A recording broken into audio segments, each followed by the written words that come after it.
Good evening, everyone.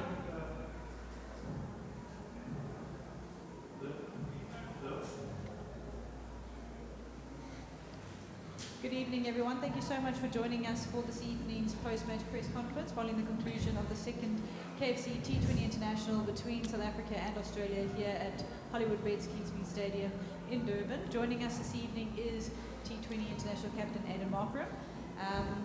As per our previous press conference, it is a hybrid press conference, so we will take a couple of questions from the floor before we go online.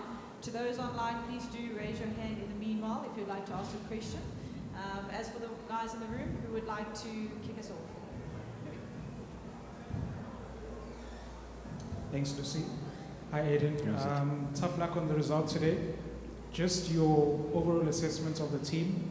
I think probably improved on the batting side, but also on the bowling side, falling short again. But your overall assessment of how the guys played today? Yeah, still not up to our fullest potential, that's for sure. Slightly better signs with the bat, but still, like I mentioned, a bit off the mark there. And with the ball, it's quite a big challenge when you've got guys that are in some good touch. They don't really worry about boundary riders. They back themselves to clear it, and through that put bowlers under a lot of pressure. So we had good chats building up to this game about plans and things like that, and certainly felt the bowlers were more calmer during the bit of carnage that was happening out there. The plans were in place. Unfortunately, just let ourselves down once again with the execution. Who would like to take the next question? Dion? Thank you. Sorry. South Africa failed to capitalize on Wednesday, and mainly it was the batting. Today, was there a solution to the batting, and was it discussed after Wednesday's match? And also, can you just talk briefly about the inclusion of Beyond Fortune, please? Yeah, well, certainly was chats after the previous game.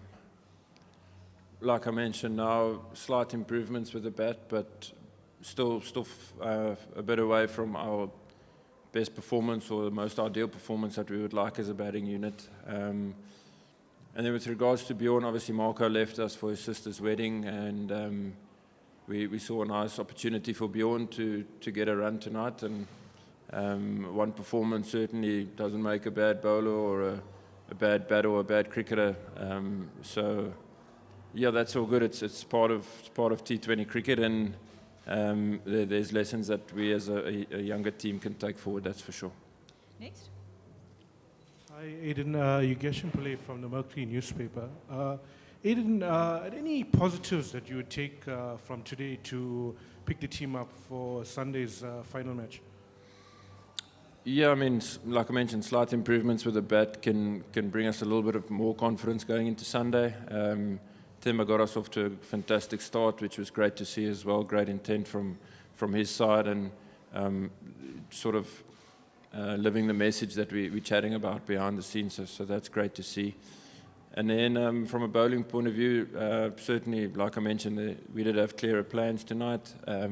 Unfortunately, didn't execute, but you can live with execution if you feel like your plans are solid and can compete if you're executing them. So it's just about us sort of getting that execution right, because the plans are there that can help us compete and put us in strong positions during the game.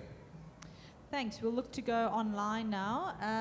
First up for Dose. Thanks, Lucy. Hi, Aiden. Aiden, obviously, I know you guys are trying a few things, and you've got quite a young bowling attack, especially. But I'm just wondering about Lungi. Obviously, he's the most experienced guy there. Are you a little bit concerned just from what you've seen in these past two games? He's been pretty expensive, and what do you think he needs to do just to find the player that he was maybe a season or two ago? Yeah, no, I'm not concerned one bit, to be honest with you. We understand the nature of the beast T20 cricket, and we've seen how hard they swing in. And today, I felt it was a lot better, a lot of sort of outside halves and inside halves that hit gaps in the power play, and they go for boundaries, which outside the power play probably doesn't result in such expensive figures. he's the leader of our attack and has been doing really well for years, like you've mentioned. So 2 games here is not the end of the world for him. He's a strong character, and I've got no doubt he's going to bounce back nicely. Thanks, Fidos. I'll just put it to the guys online for one last time if there are any other further questions.